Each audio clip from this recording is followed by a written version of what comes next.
Hey, this is Robot here from Vespa Motorsport, aka ScooterWest.com.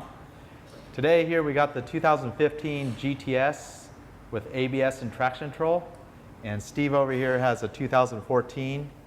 The prior model that was pretty much had very few changes from 2009 to 2014. We're going to showcase, we're going to go step by step. We're going to show you the new features of the 2015 models that are again equipped with that ABS and traction control, and then we're going to kind of compare those features that are not present on the 2014 to really kind of show you what you're getting when you go with the latest and greatest that Piaggio has to offer. So the big one, Robot will take it with this, but the biggest thing is that traction control and ABS. What can you tell us about it, Robot? ABS on this it's a 2-channel system, so it's actually front and rear, versus the new Sprint that has 1-channel ABS, which is only on the front end. The rear on the Sprint is a drum brake, so there's no ABS. And that's a big deal because that's kind of on par with all the big motorcycle manufacturers, you know, putting 2-channel ABS on most of their high-end products. And if you pan way down here, you'll see the little indents on the sprocket that mounts to the rotor, and that's basically how the ABS works. It counts the revolutions electronically and sends a message back to the ABS controller that controls, it's able to detect if the thing is starting to skid out or anything. And that's also how the traction control works, right, Robot? Yeah, it basically compares the wheel speed of the front and the rear, and if the wheel speed exceeds the front, then it backs off on the throttle to equalize the wheel speed. So it's kind of the opposite of ABS, where it prevents, it tries to equalize the wheel speed by, allowing the wheel to speed up for actual better braking performance. Nice thing about the traction controls Robot mentioned during brake, you can actually turn it off and on the 2015s, which is great. So if you don't want to have it on, you have the ability to turn it off. If we pan back over the red bike here, you'll notice, kind of pointing out that same kind of void in the front fork there, you'll notice no ABS sensor ring and the conventional style of speedo cable. Whereas on the other one, it had the electromagnetic speedometer, which powers the gauges. But another thing while we're looking down here is you'll notice the style of the front fork and the fork geometry. Anybody that has the 2006, 2014 GTS will notice the handlebars vibration that you'll get from 25 to say 35 miles an hour if you take your hands off the handlebars. When we pan back over to the ABS model, the redesigned front fork completely eliminates that, which is awesome. Yeah, it's a lot more rigid, and it's less likely to oscillate at low speeds. And also, if you're very heavy on the brakes without even activating the ABS, the fork's a lot more rigid, so it just kind of handles its composure a lot better. Just in overall handling, having a more rigid fork design. In general, I would say that the 2015s just handle and feel tighter. Something they about have a nice tight feel to it, and just overall, you could feel that they handle a little bit better. I think the shock valving and the spring rates have changed on them. They feel a little bit sportier than the old 300 Super, which always had a slightly uprated spring versus the GTS 300. All right, the instrumentation is completely changed on the new 2015. They have this new chrome bezel, and it's kind of got this cool, large sweep speedometer, kind of reminiscent of older American cars. I really like the style of it, and it's got a couple more features, above and beyond just the looks. I'll turn it on right there. You see it lights up really nice. It's all LED backlit. Just looks a lot better than the older incandescent backlit speedometers. On the Super, they come with a red backlight, and on the GTS model, the 2015 GTS, it's all blue backlit, so everything that's red is going to be blue on the other GTS. You can see the ABS light is flashing. That light extinguishes right when you first take off. It's just indicating that the ABS hasn't done its test mode. Most importantly, it's got this new digital little instrumentation down here. There's a new switch down here on the right. It's got the mode switch, and it cycles through the trip odometer and the odometer. You can see this one's got 6.1 miles on trip number B, so there's the second trip. Total miles, 6 miles, so it probably has never been reset. Trip A, 6 miles again. Fuel is full right there, and that's 8 p.m., not 8 a.m. here. Just works better, looks better. and it's definitely a more robust design than the old 2014. All right, so now we're looking at the instrumentation on a 2014 Super. Notice it's got the nice black face. It's backlit with a warm incandescent bulb. It's got a digital clock that requires its own separate battery. The whole speedometer is actually driven by a conventional cable that will require maintenance and or replacing from time to time.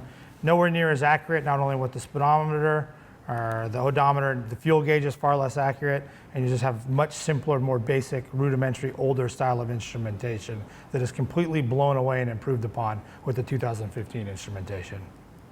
And last of all, the clock is actually powered by a little clock battery that needs to be serviced about every 2 years.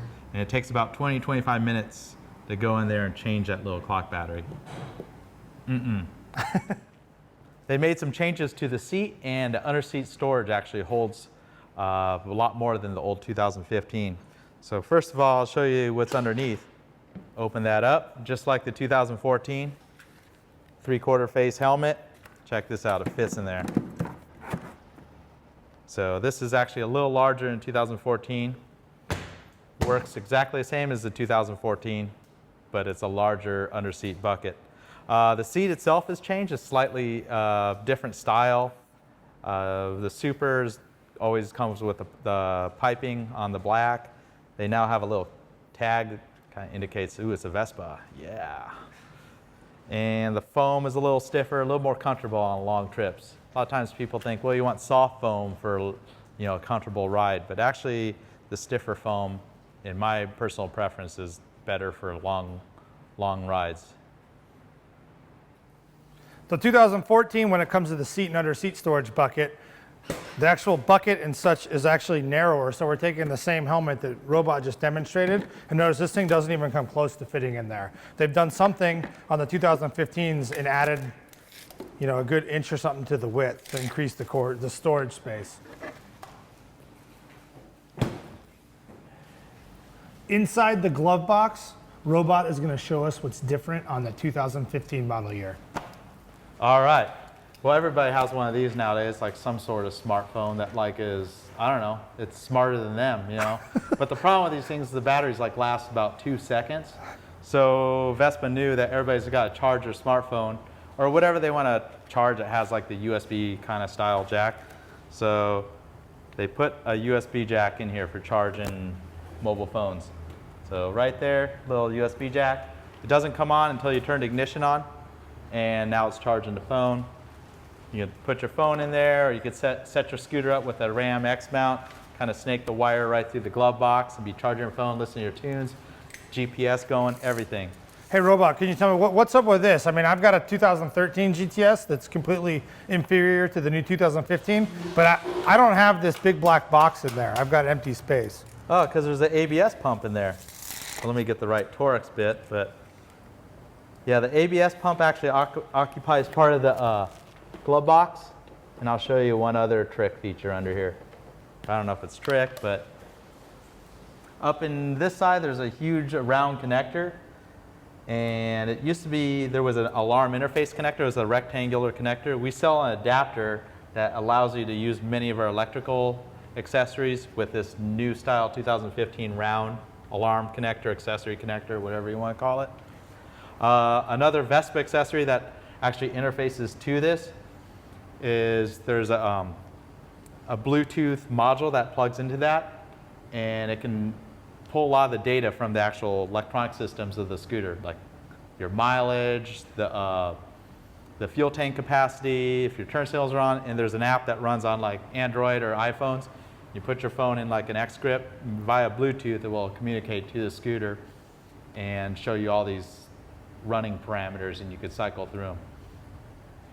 They made some subtle aesthetic changes to the 2015 as well as the major upgrades such as the ABS, underseat bucket, and all the other good stuff we talked about.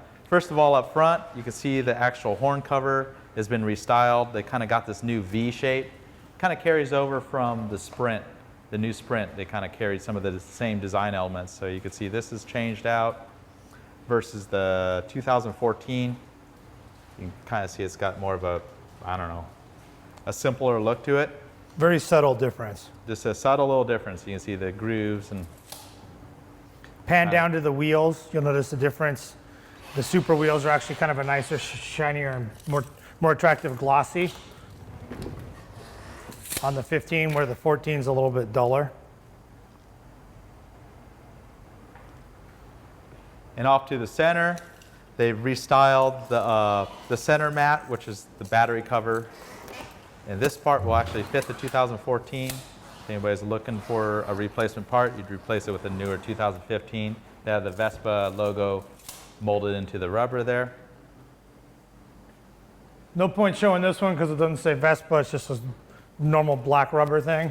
And then panning to the back, I think the thing you'll see that's kind of nice is they've got the little chrome bezel around the taillight, which kind of accentuates and kind of ties into the vintage style Vespa taillights, where they always have kind of a polished chrome metal between the frame and the red lens. Looks kind of cool. And the last thing is they changed the rear fender, and I like how that looks. It's kind of like this, the band of the plastic skirts actually kind of wraps around, and then they have a seam line with this like kind of black plastic lower fender. It's kind of a nice little touch.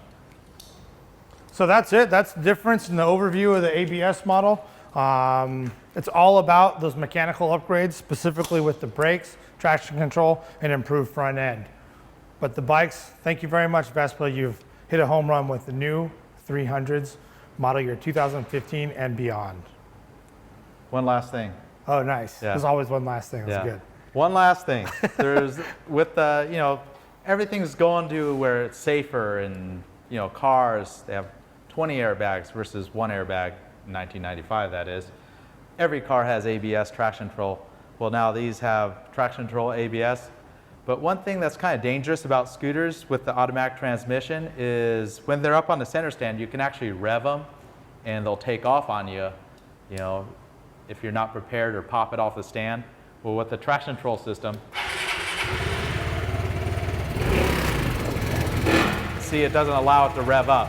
While the old one, I can rev the engine all the way up as high. If you popped it off the stand, it would take off like a bullet. Won't rev it too much inside. But that's how Jammer did the epic wheelie, leaving the San Quintin parking lot on the trip to Mexico. Scrape the top case, got it straight up and down. All right, so that's it. Thanks for watching. Again, Steve and Robot from Vespa Motorsport and Scooter West. Viva la Vespa.